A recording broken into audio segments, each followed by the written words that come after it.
Bom, nessa videoaula nós vamos discutir um pouco sobre esse tema que é tão presente em nossa realidade. E a gente vai buscar entender a relação que os dois fenômenos estabelecem entre si, ou seja, o processo de segregação socioespacial e o processo de favelização.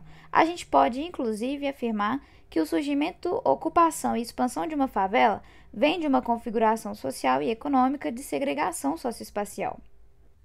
E a gente vai seguir a seguinte ordem: segregação socioespacial, surgimento das primeiras favelas, processo de favelização, passado e presente da favela no Brasil. Esse tipo de segregação é um elemento principal no entendimento de como o espaço urbano é simbólica e estruturalmente construído.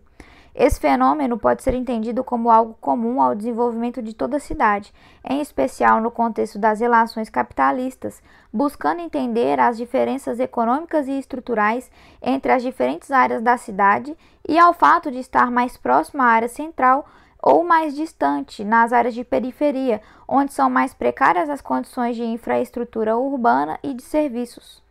O processo de favelização é um exemplo de destaque na discussão da segregação geográfica em relação à área central de uma cidade, e mesmo quando o processo de favelização ocorre nas proximidades do centro urbano, ainda há um tipo de segregação sobre esse espaço.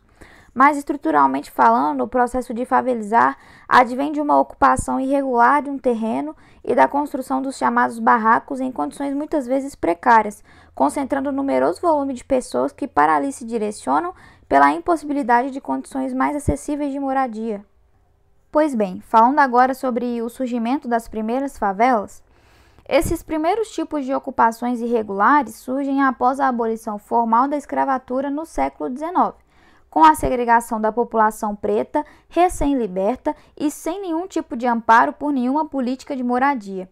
Imagine se você, no dia 14 de maio de 1888, recém-liberto pela lei, numa sociedade de pensamento colonial, sem alfabetização, sem remuneração fixa, sem direcionamento do que fazer. Pois bem, essa era a realidade de inúmeras pessoas que, segregadas da sociedade, passam a ocupar os terrenos de menor interesse para esta, terrenos mais acidentados e distantes do centro comercial e administrativo.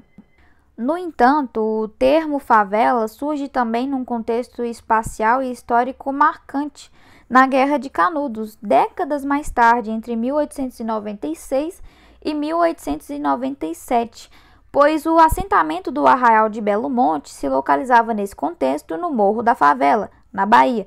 Certamente nesse espaço havia uma quantidade considerável da árvore favela, característica do sertão baiano. Um outro marco espacial importante do surgimento da primeira favela brasileira nesses moldes estruturais já citados aqui relaciona-se ao Morro da Providência, no Rio de Janeiro, que surge após a derrubada do cortiço Cabeça de Porco, que abrigava 4.000 famílias, mas só passa a se chamar Morro da Providência após a ocupação dos combatentes de Canudos, que se alistaram sobre a promessa de receber do governo uma casa própria, providência que nunca foi tomada. O passado da favela no Brasil nos diz sobre a herança histórica e espacial que nós possuímos, desde o processo estrutural precário ao processo de uma série de estigmas e estereótipos negativos construídos pela sociedade sobre o ambiente e as pessoas da favela. No presente, as favelas são alvos diários da truculência do Estado. Muitas fontes associam este fator ao perfil étnico predominante nos morros, a população parda e preta, considerando a estrutura racista do Estado desde os tempos coloniais à contemporaneidade, que colocam marginalidade e favelização sempre na mesma bandeja. São muitas as implicações que acometem a favela na contemporaneidade, não se pode negar. Como diria Bezerra da Silva, a favela é um problema social. E também muitas vezes ressaltado por este mesmo sambista, a favela é o arcabouço da arte brasileira, do samba ao funk.